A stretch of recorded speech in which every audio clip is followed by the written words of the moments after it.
شامی گھر آمنے میں تیرے کو کچھ لے سکتا.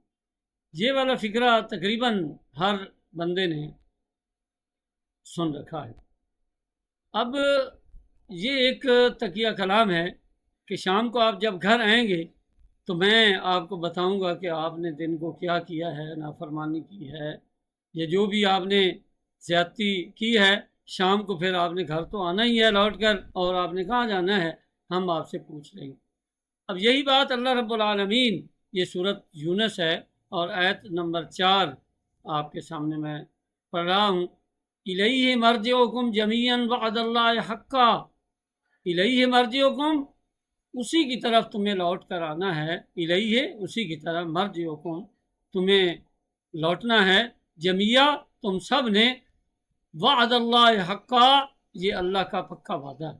یعنی ہر شخص نے اللہ کے پاس جو بھی پیدا ہوا ہے اس نے واپس اللہ کے پاس آنا ہی آنا ہے.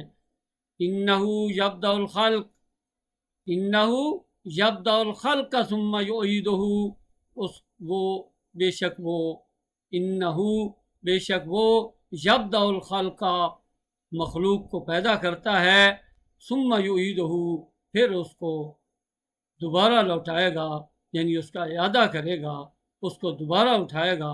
لیجزی الذین آمنوا وعملوا الصالحات بالقسط، تاکہ وہ بدلہ دے ایمان والوں کو اور نیک اعمال کرنے والوں کو، بالقسط، عدل و انصاف کے ساتھ.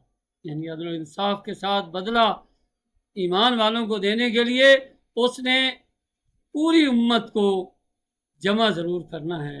اور وہ لوگ والذین کفروا، جو ان لوگوں نے کفر کیا، ان کو بھی بدلہ ملے گا لیکن وہ کسی اور صورت میں ہوگا.